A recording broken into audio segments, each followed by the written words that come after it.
Hello friends, welcome to Lakshmi ఒలువులాస్ kitchen. నేను మీ లక్ష్మి. ఈరోజు వీడియోలో నాటుకోడి కర్రీని స్పైసీగా తెలంగాణ స్టైల్లో ఎలా చేసుకోవాలో చూపిస్తానండి. సో తెలంగాణ స్టైల్ అంటే మనం ఒక మసాలా ప్రిపేర్ చేసుకుని చేయాలి. అలా చేస్తే చాలా బాగుంటుంది. నాటుకోడిని కర్రీలా చేసుకున్నా లేదంటే పులుసు పెట్టుకున్నా కూడా చాలా ఎమ్మీగా ఉంటుంది కదా.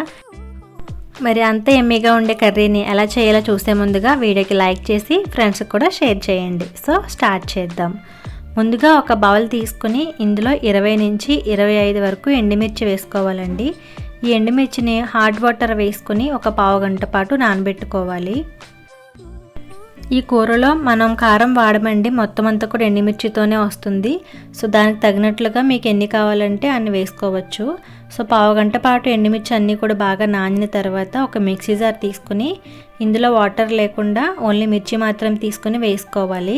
అలాగే ఒక పెద్ద టమాటోని కూడా కట్ చేసుకుని వేసుకోవాలి. ఇవి రెండు వేసిన తర్వాత 10 నుంచి 15 వెల్లుల్లి రెబ్బలు కూడా వేసుకోవాలండి.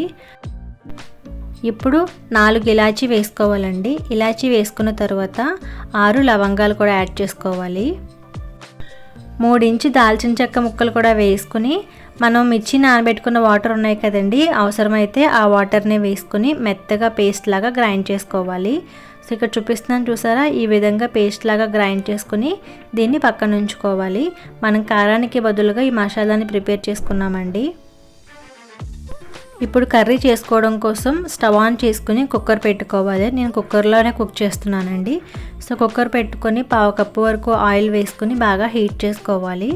ఆయిల్ వేడిన తర్వాత నేను 1 కిలో చికెన్ తీసుకున్నానండి, అంటే నాటుకోడి. దానికి పెద్ద సైజు ఆనియన్స్ 3 తీసుకుని ఈ విధంగా ముక్కలు కట్ చేసి వేసుకున్నాను. అలాగే ఒక 8 పచ్చిమిర్చి కూడా కట్ చేసి వేసుకున్నాను. సో పచ్చిమిర్చి ఆనియన్స్ వేసుకున్న తర్వాత ఒక 2 రెబ్బల కరివేపాకు కూడా వేసుకొని మీడియం ఫ్లేమ్లో పెట్టుకొని ఆనియన్స్ని వేయించుకోవాలండి. సో ఈ ఆనియన్స్ అనేవి మనకు కొంచెం గోల్డెన్ బ్రౌన్ కలర్ వచ్చేంత వరకు వేయించుకోవాలి. సో ఆనియన్స్ కొంచెం వేగిన తర్వాత 2 టీ స్పూన్లు ఉప్పు కూడా వేసుకొని కలుపుకుంటూ వేయించుకుంటే ఆనియన్స్ కూడా త్వరగా వేగుతాయి. అలాగే మన కర్రీకి కావాల్సింది కూడా ఇప్పుడే యాడ్ చేసేసుకోవచ్చు. చూసారు కదా, ఆనియన్స్ అనేది ఈ విధంగా కలర్ వచ్చి బాగా వేగాయి కదా. ఇలా వచ్చినప్పుడు 1 టేబుల్ స్పూన్ అల్లం వెల్లుల్లి పేస్ట్ వేసుకోవాలి. అల్లం వెల్లుల్లి పేస్ట్ని కూడా ఒకసారి పచ్చివాసన పోయేంత వరకు కలుపుకుంటూ వేయించుకోవాలండి. అలా వేగిన తర్వాత మనం ముందుగానే ఎండుమిర్చిని పేస్ట్ చేసి ఉంచుకున్నాం కదా, ఆ పేస్ట్ మొత్తం కూడా యాడ్ చేసేసుకోవాలి. సో ఈ పేస్ట్ వేసుకున్న తర్వాత మీడియం ఫ్లేమ్లో ఉంచుకొని మొత్తం అంతా కూడా ఆనియన్స్ అలాగే పేస్ట్ మొత్తం అంతా కూడా బాగా కలిసేలాగా కలుపుకొని ఇప్పుడు మూత పెట్టుకొని ఆ పేస్ట్ అంతా కూడా బాగా దగ్గర పడి బాగా మగ్గేంత వరకు ఉంచుకోవాలండి. మధ్యలో కలుపుకుంటూ ఉండాలి.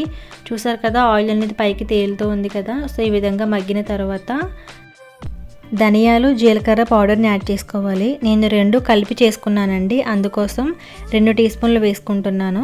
ఒకవేళ మీ దగ్గర సపరేట్గా కానీ కనుక ఉంటే కనుక 1 టీ స్పూన్ ధనియాల పొడి, 1/2 టీ స్పూన్ జీలకర్ర పొడిని వేసుకుంటే సరిపోతుంది.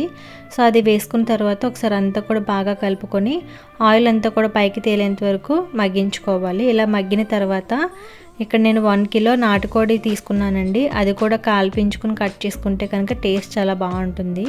సో నాటుకోడి మాంసం ఏదైతే ఉందో దాన్ని ఇప్పుడు కుక్కర్లో వేసుకొని ఈ మసాలా పేస్ట్ అంతా కూడా ముక్కలకి బాగా పట్టేలాగా కలుపుకోవాలి. లో ఫ్లేమ్లో ఉంచుకొని మొత్తం అంతా కూడా బాగా కలుపుకోవాలండి. ఇలా కలుపుకుంటేనే ఆ మసాలా ఫ్లేవర్ అనేది అలాగే ఎండుమిర్చి కారం ఇదంతా కూడా చికెన్కి బాగా పడుతుంది. అందుకోసం మీడియం ఫ్లేమ్లో ఉంచుకొని మూత పెట్టి 10 నుంచి 15 నిమిషాల పాటు బాగా మగ్గించుకోవాలండి మాంసాన్ని. సో మధ్య మధ్యలో కలుపుకుంటూ ఉండాలి, లేదంటే అడుగంటేస్తుంది. సో నేను 15 నిమిషాల పాటు మగ్గించుకున్నాను. చూసారు కదా, చికెన్ అంతా కూడా బాగా మగ్గి అందులో ఉన్న వాటర్ అంతా కూడా ఇంకిపోతుంది అనమాట. ఇలా చికెన్లో ఉన్న వాటర్ అంతా కూడా ఎగిరిపోయి చికెన్ దగ్గర పడి బాగా మగ్గిన తర్వాత మనం ముందుగానే పేస్ట్ గ్రైండ్ చేసుకున్నాం కదండి, ఆ మిక్సీ జార్లో కొంచెం వాటర్ వేసుకొని వాష్ చేసి తీసుకోవాలి. ఇంకా ఏమైనా పేస్ట్ ఉంటే వచ్చేస్తుంది. అలాగే ఇంకొక 1 కప్ వాటర్ వేసుకోవాలి. అంటే మొత్తం 2 కప్స్ వాటర్ యాడ్ చేస్తున్నాను అనమాట. 2 కప్స్ అని చెప్పే కన్నా కూడా మనకి చికెన్ మునిగేంత వరకు వేసుకుంటే సరిపోతుంది. సో వాటర్ వేసుకున్న తర్వాత ఒకసారి అంతా కూడా బాగా కలుపుకోవాలి. కలుపుకొని మనం కుక్కర్ మూత పెట్టేసుకొని పైన విజిల్ కూడా పెట్టాలండి. విజిల్ పెట్టిన తర్వాత మీడియం ఫ్లేమ్లో ఉంచుకొని ఒక 6 విజిల్స్ రానివ్వాలండి. నేను తీసుకున్న మాంసం చాలా లేతగా ఉంది కాబట్టి 6 విజిల్స్ వస్తే సరిపోయింది. ఒకవేళ మాంసం ముదురుగా ఉంటే కనుక ఒక 8 విజిల్స్ వచ్చేంత వరకు ఉడికించుకోవాలి. సో బాగా ఉడికిన తర్వాత మనం స్టవ్ ఆఫ్ చేసుకుని ప్రెషర్ అంతా పోయిన తర్వాత మూతను ఓపెన్ చేసుకోవాలి. చూసారు కదా, ఇందులో కొంచెం వాటరీగా ఉంది కదా ఇంకా. సో మళ్ళీ స్టవ్ ఆన్ చేసుకొని హై ఫ్లేమ్లో ఒక 2 నిమిషాల పాటు ఉంచుకోవాలండి. అలా ఉంచుకుంటే మనకి దగ్గర పడుతుంది. ఇప్పుడు ఉప్పు కారం సరిపోయా లేదా అనేది చెక్ చేసుకోవాలి. సరిపోకపోతే కనుక ఉప్పు వేసుకొని, కారం వచ్చేసి మనకు కారం వేసుకుంటే సరిపోతుంది, ఎండుమిర్చి మళ్ళీ వేయలేము కాబట్టి. సో అలాగే కొంచెం కొత్తిమీర కూడా వేసుకొని మొత్తం కలుపుకుంటే కనుక మనకి కర్రీ అనేది రెడీ అయిపోతుందండి. ఇప్పుడు స్టవ్ ఆఫ్ చేసేసుకోవచ్చు. చూసారు కదండి, నాటుకోడి కర్రీని స్పైసీగా తెలంగాణ స్టైల్లో ఎలా చేసుకోవాలి అనేది.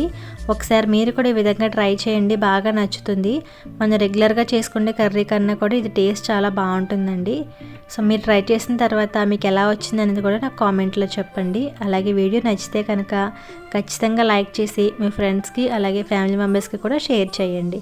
ఫస్ట్ టైం ఛానల్ని చూస్తున్నవారు తప్పకుండా సబ్స్క్రైబ్ చేసి నాకు సపోర్ట్ చేయండి. Thank you for watching.